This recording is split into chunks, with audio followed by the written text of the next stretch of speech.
तो अब डिगने वाला नहीं है, किनारा पार करके रहेंगे। और कृष्ण जन्मभूमि और काशी ये बहुत निकट है। काशी का तो आप सबने सुन ही लिया है कि 50% काम तो हमारा कोर्ट के माध्यम से ही हो गया, क्योंकि हम सही थे, इस धरा पर भगवान कृष्ण भी थे। अब तो बचता क्या है? तो मक्केश्वर महादेव के दर्शन भी भगवान कराएगा, जल्दी कराएगा।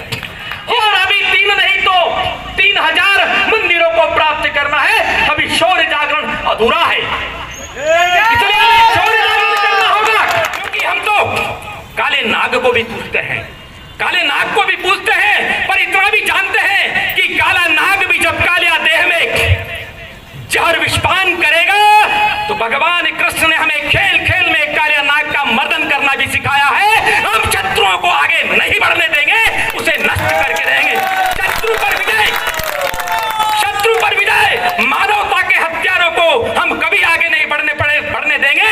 इसीलिए आज बजरंग दल है। बंधुओं, मैं आपसे पूछना चाहता हूं कि यही खंडवा की दादा की धुनी, दादा की धरा पर जे भाईचारा निभाने वाले ईद के कुछ दिनों से पहले, 5-6 साल पहले 3-3 मंजिला भवनों में, क्योंकि वो भाईचारा निभा रहे थे, वो सनातन को निभा रहे थे। हिंदू हिंदू भाई भाई जो लोग नारे लगाते हैं, हिंदू सिख भाई भाई, वो शायद उस पाठ को पढ़ रहे थे। 3-3 मंजिला भवनों में हिंदू 1 मंजिल में गाय नहीं रख रहा है, और वो 3-3 मंजिला भवनों में गाय रख के बैठे थे, क्योंकि गाय को पूजने के लिए बैठे थे। भगवान कृष्ण की गाय को पूजने के लिए बैठे थे। मैं आपसे पूछना चाहता हूं, क्या यही लोकतंत्र है? 3-3 मंजिला भवन में खंडवा में गाय क्यों भरी गई थी और ईद से पहले क्यों रखी गई थी? कि केवल उनको ये सिखाया गया है कि कुर्बानी देना, और कुर्बानी किसकी देना? जो 33 करोड़ देवता के भाव से जिन्हें हम पूजते हैं, उसकी कुर्बानी दे करके तुम शांति से रहोगे। ये कौन सा धर्म है? आज मेवात में क्या स्थिति बनी है कि नूह में भोलेनाथ के लिए कांवड़ यात्रा जा रही थी, जो वर्षों से जा रही थी, जिस पर धोखे से पहाड़ियों पर बैठ करके हिंदुओं के ऊपर गोलियां बरसाई गई, निहत्थी महिलाओं के साथ अत्याचार किया गया। ये कौन सा धर्म है और ये किसने सिखाया है और ये क्यों किया गया है? और विपक्ष के केंद्र के जो लोग हैं, उन्होंने कुछ भी नहीं बोला, उल्टा मोनू माने सर के ऊपर डाल दिया कि बजरंगी के ये बयान थे। पलटने का प्रयास किया गया। बंधुओं, पलटने का प्रयास तुम कितना भी कर लो, इस देश में ऐसे गौसेवक हैं, इस देश में ऐसे शौर्य और पराक्रम को लिए हुए लोग हैं जो आपसे डरने वाले नहीं है। 1 बार नहीं, 1000 बार गोलियां चलाओ, हम ऐसी यात्राओं को कभी रोकेंगे नहीं, कभी बंद नहीं करेंगे। ये साहस है। वहां पर उस क्षेत्र में जहां पर अभी तो परिवर्तन हुआ है, पर अपने यहाँ रविवार को अवकाश रहता है, वहां शुक्रवार को अवकाश होता है। ये स्वतंत्र भारत है, कोई बोलते नहीं है, क्योंकि हिंदुओं के साथ हमेशा भेद किया गया। इसलिए बजरंग दल को आवश्यकता पड़ रही है कि शौर्य जागरण, स्व का जागरण करना पड़ेगा। आप सबको पता होगा कि केरल में मोपलों ने खिलाफत आंदोलन के समय अनेकों हिंदू गांवों को उजाड़े हैं, अनेकों हिंदू बहनों के साथ अत्याचार किया है। आज वो उस समय की तात्कालिक सरकार ने ऐसे मोपलों को स्वतंत्रता संग्राम सेनानी इस नाम से उनको पेंशन चालू है, कहीं से भी हो उनके जेब में लाभ जाना चाहिए और हिंदुओं का जेब कटना चाहिए। महंकाल उज्जैन जैसे स्थान से भी कोरोना के काल में लाखों रुपए शासकीय अस्पताल को उस ट्रस्ट से दिए गए। मैं आपसे पूछना चाहता हूं कि चादर फदर के किसी ट्रस्ट ने कहीं दिया क्या? 1 लाख रुपए भी कभी नहीं दिया, क्योंकि भरत भूमि को भरत भूमि मानते नहीं है। और यदि भरत भूमि को भरत भूमि मानते होते तो जब भारत का नाम भारत किया गया, इंडिया हटाया गया, तो विरोध करने वाले कौन? वही लोग जो इस तरह को भारत मां मानते नहीं, और जो भारत का, जिसको भारत से प्रेम नहीं है, तो फिर क्या होगा? तो हम सत्ता के आधार पर चलने वाले नहीं है। हम केवल सत्ता से मत करना, परिवर्तन का आस जागृत जनता के केंद्रों से होगा। अमर समाज विजय प्राप्त करके रहेंगे, भगवा को झुकने नहीं देंगे। यह हिंदुस्तान है, ये बजरंग दल है। सत्ताएं आती और जाती है, सत्ताएं आती और जाती है, पर इतना जरूर है कि जो हिंदू हित की बात करेगा वही स्थिति क्या हो गई है ये आप समझते हो।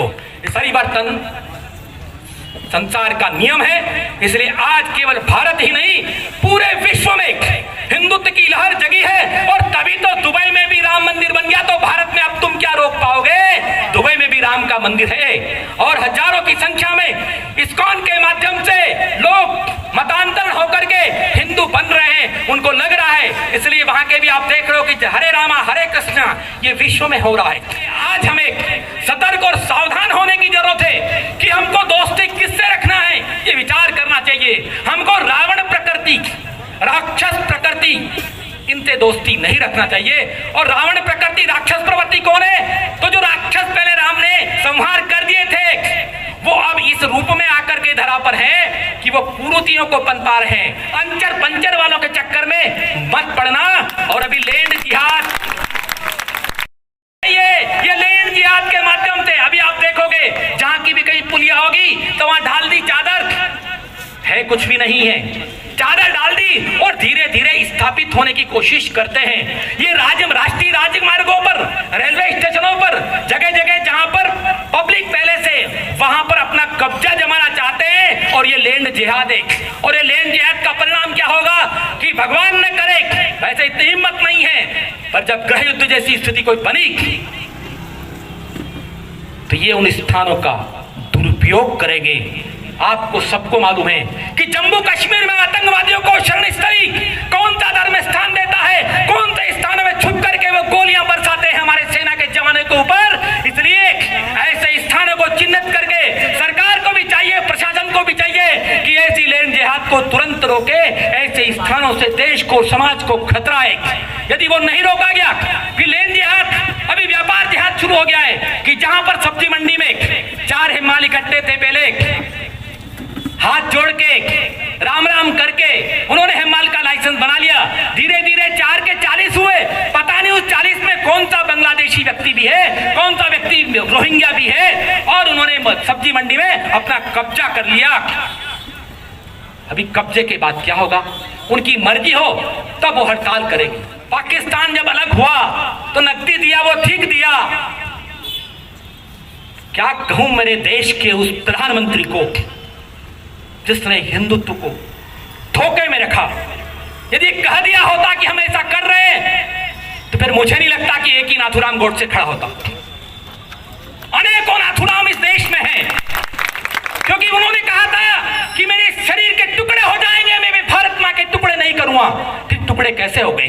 तो या तो गांधी जी को धोखे में रखा गया, और गांधी जी को धोखे में रखा, और गांधी जी को धोखे में नहीं रखा। पर जिस समय पाकिस्तान से हजारों हजार हिंदुओं की लाशें आ रही थी, उस समय तात्कालिक प्रधानमंत्री कश्मीर की वादियों में गुलाब की खुशबू ले रहे थे। और गुलाब की खुशबू ले रहे थे जब तक तो ठीक थी, पर दुर्भाग्य मेरे देश का कि जितनी जमीन पाकिस्तान को दी उतनी जमीन वक्फ बोर्ड के नाम चढ़ाने का प्रयास किया गया। और आज भारत की भूमि पर जितनी जमीन रेलवे के पास है उससे अधिक जमीन वक्फ बोर्ड के पास है। वो तो मैं धन्यवाद देता हूं वर्तमान सरकार को कि 130 स्थानों को खाली करने के नोटिस दे दिए। पूर्व सरकारों ने क्यों नहीं दिए? क्यों नहीं दिए? तुम्हारे आका लगते थे, तुम्हारे मामू लगते थे, तुम्हारी चाची लगती थी। क्या था आपको? ऐसा क्या सौदा था कि आप भारत भूमि पर पाकिस्तान तो आपने काट के दिया, पर वक्फ बोर्ड का कब्जा रखा। और इसलिए आज समाज को मालूम नहीं है कि दूसरा पाकिस्तान खड़ा करने की कोशिश की जा रही है।